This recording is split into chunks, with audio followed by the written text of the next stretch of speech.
Hi students, स्वागत है आपका एक बार फिर से अपने YouTube channel best chemistry bio classes पर। तो चलिए आज देखते हैं 10th क्लास के लिए नेक्स्ट पार्ट में अपने क्वेश्चन आए थे।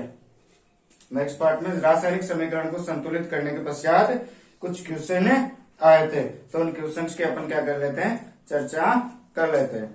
तो यहाँ पर फर्स्ट क्वेश्चन दे रखा है, वायु में जलाने से पहले मैग्नीशियम रिबन को साफ क्यों किया जाता है। वायु में जलाने से पहले मैग्नीशियम रिबन को साफ क्यों किया जाता है। तो इसका आंसर हम लिख सकते हैं कि मैग्नीशियम, क्वेश्चन नंबर फर्स्ट का आंसर कि मैग्नीशियम रिबन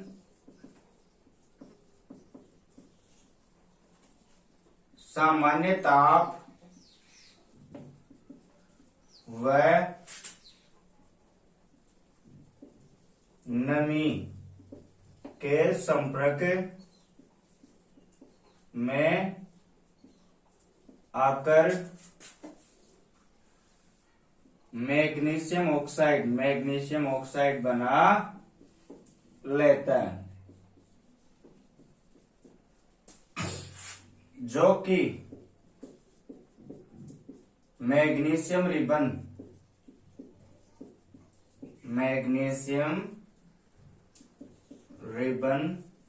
पर जमा होता है।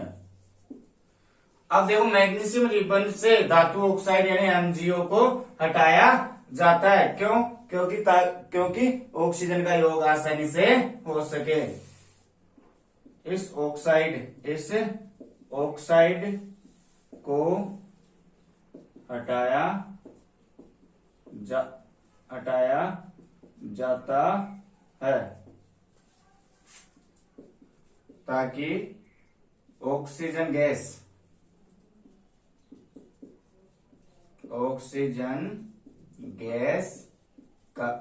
का संयोग आसानी से हो सके। ये हो गया अपना फर्स्ट क्वेश्चन। अब सेकंड क्वेश्चन था अपने पास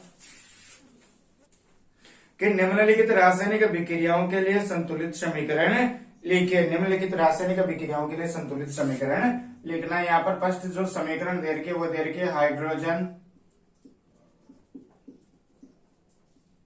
प्लस क्लोरीन, और नेक्स्ट दे रखा है हाइड्रोक्लोरिक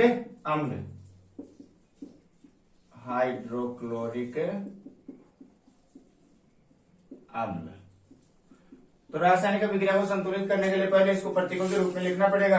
तो जो हाइड्रोजन है उसका क्या प्रतीक आएगा यहाँ पर, H2 गैस। अकेला हाइड्रोजन मत लिख देना, क्योंकि जो हाइड्रोजन होता है वो एकल रूप में नहीं पाया जाता, यानी परमाणुवीय रूप में नहीं पाया जाता, अणु बना के इसको रहना पड़ता है।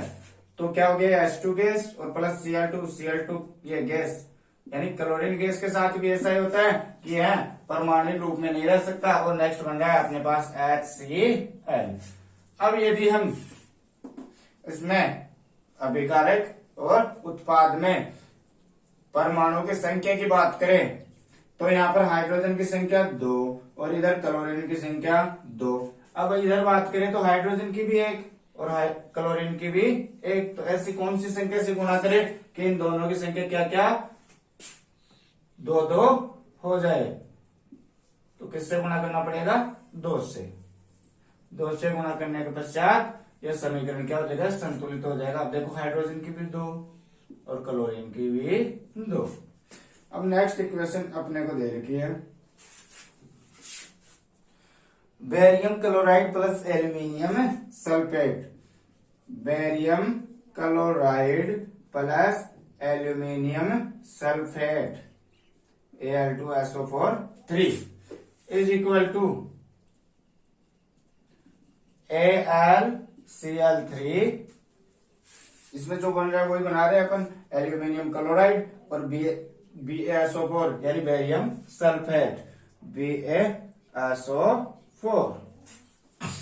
देखो, इस इक्वेशन को क्या करते हैं, संतुलित करते हैं।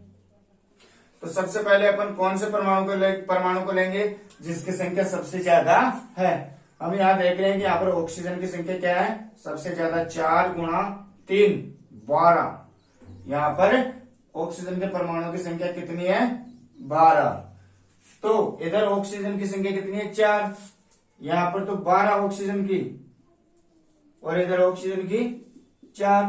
तो इधर इस साइड में प्रोडक्ट की साइड में किस संख्या से गुणा करें कि अपने पास ऑक्सीजन की परमाणु की संख्या कितनी आ रही है, 12। तो यहाँ पर 3 से गुणा करना पड़ेगा, तो अपन यहाँ इधर 3 से गुणा कर देते हैं। तो इस प्रकार ऑक्सीजन के परमाणु की संख्या क्या हो गई, संतुलित हो गई।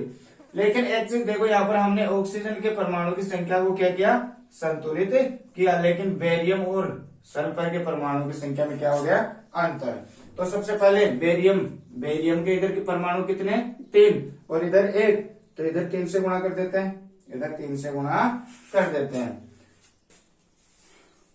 अब देखो इधर सल्फर के परमाणु की संख्या 3 और इधर सल्फर के परमाणु की संख्या 1 गुणा 3, ये तो सही है। अब देखते हैं अपन कि इधर 3 रखने पर, बी की तरफ 3 रखने पर क्लोरीन के परमाणु की संख्या कितनी हो गई थी, 6 यानी 6, और इधर कितनी है, 3।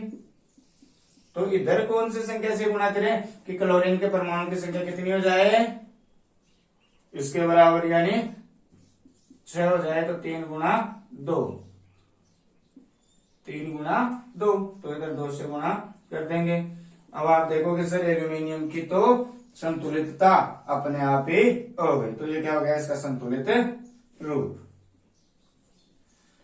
अब नेक्स्ट इक्वेशन अपने पास है सोडियम प्लस जल, सोडियम प्लस जल यानी Na+H2O is equal to NaOH plus H2 gas. ये क्या हो जाती है, रिलीज हो जाती है। लेकिन अपन क्या कर रहे हैं, यहाँ पर इनको केवल और केवल संतुलित कर रहे हैं। तो देखो नेक्स्ट इसमें यहाँ पर सोडियम के परमाणु की संख्या 1 और इधर 1, सही है। इधर ऑक्सीजन के परमाणु की संख्या 1 और इधर 1। इधर हाइड्रोजन के परमाणु की संख्या कितनी है, 2 और इधर 2 और 1 3। तो हम क्या करेंगे, इधर 2 से मल्टीप्लाई कर देते हैं, इसको 2 से मल्टीप्लाई कर देते हैं। अब देखो इधर हाइड्रोजन के परमाणु की संख्या तो 4 और ऑक्सीजन के परमाणु की संख्या 2। अब हाइड्रोजन के परमाणु की संख्या 4 करेंगे तो 2 तो इधर है और 2 से मल्टीप्लाई इसको कर देते हैं। तो अब यहाँ पर ये हाइड्रोजन के लिए भी तो है ये 2, तो यहाँ पर हाइड्रोजन देखो इधर हाइड्रोजन के परमाणु की संख्या इधर कितनी होगी, 4, और इधर देखो इधर ये वाला 2 हाइड्रोजन के लिए भी है, तो यहाँ पर हाइड्रोजन की संख्या 2 और ये वाली 2, तो ये हाइड्रोजन की संख्या कितनी होगी, 4। तो हाइड्रोजन का अपने पास संतुलन हो गया। अब अपन नेक्स्ट बात करते हैं सोडियम की। सोडियम के इधर 2 और इधर 1, तो इधर 2 से मल्टीप्लाई कर देते हैं, तो सोडियम की बात भी खत्म। अब अपन ऑक्सीजन की बात करते हैं, तो ऑक्सीजन के यहाँ पर कितने हैं, 2, ऑक्सीजन के कितने हैं, 2। तो नेक्स्ट यहाँ पर ऑक्सीजन के 2, तो ये भी संतुलित है। अब नेक्स्ट क्वेश्चन नंबर देखते हैं 3। स्क्रीनशॉट ले लीजिएगा कितने का।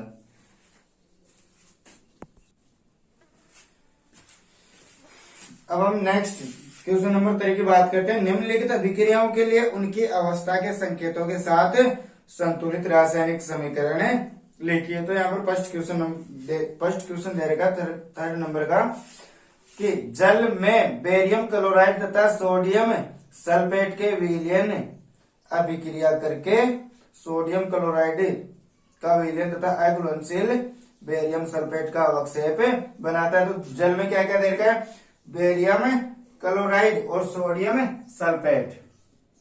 क्वेश्चन नंबर 3 का पहला, barium chloride plus sodium sulphate Na2SO4, और नेक्स्ट बनता क्या है इससे, NaCl, और नेक्स्ट BaSO4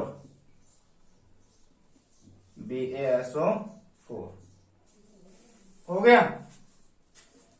अब देखते हैं ये सारी सिचुएशन कहां पर हो रही है, जल में। कहां हो रही है, जल में। और मैंने पहले कहा था कि जो जलीय विलयन होता है, जो एक्वाटिक सॉल्यूशन होता है, उसको किससे दर्शाते हैं, एक्यू से। और जो सॉलिड यानी ठोस होता है उसको एस से, और जो लिक्विड यानी द्रव होता है उसको एल से, और जो गैस होता है उसको जी से। तो यहाँ पर BaCl2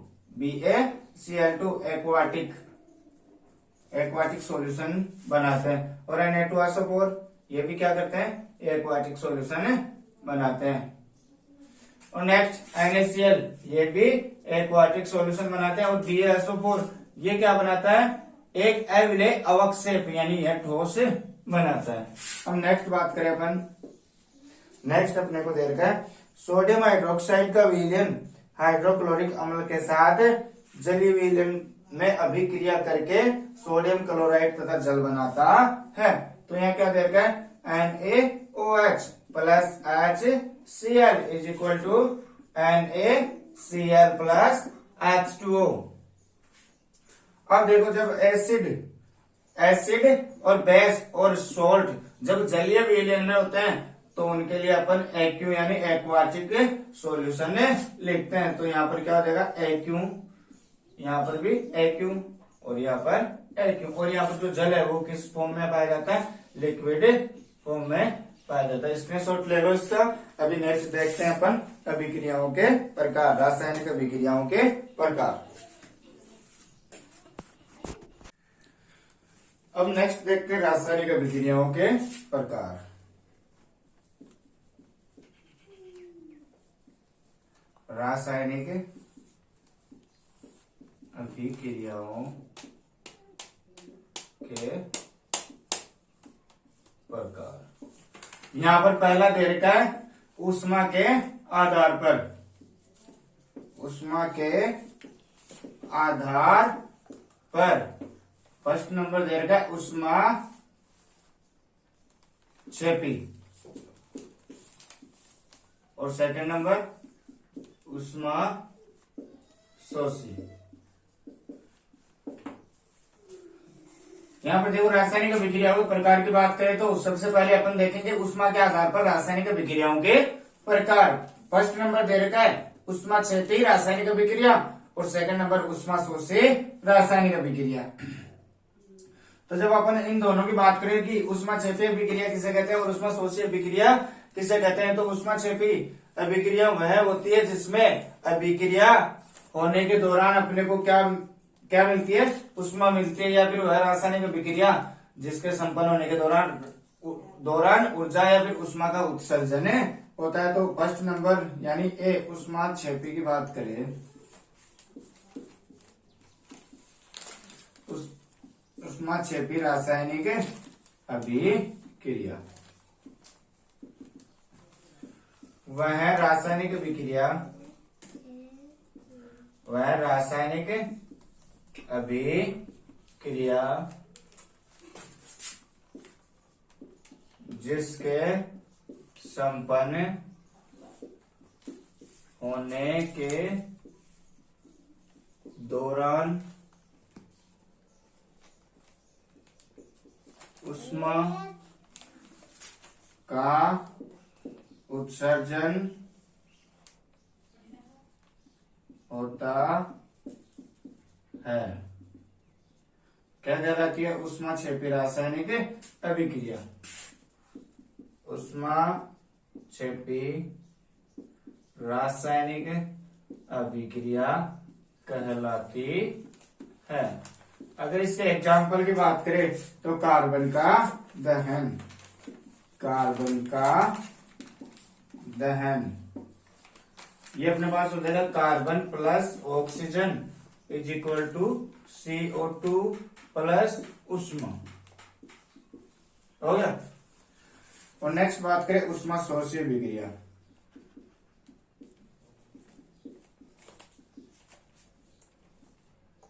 ऊष्मा शोषी रासायनिक अभिक्रिया वह रासायनिक अभिक्रिया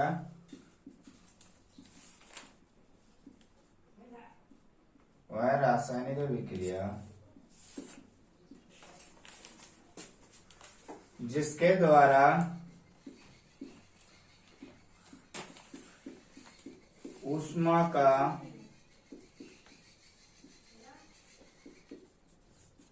अवशोषण किया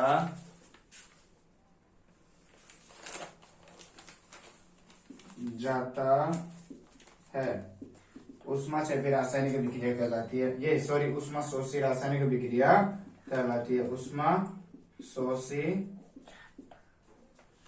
रासायनिक अभिक्रिया कहलाती है।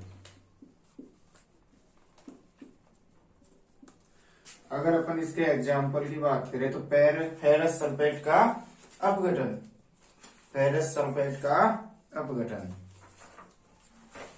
ये दे रखा 2FeSO4 2FeSO4। अगर इसको ऊष्मा दी जाती है, यदि इसको ऊष्मा दी जाती है तो ये किस में बदल जाता है, Fe2O3 Fe2O3 plus SO2 plus SO3।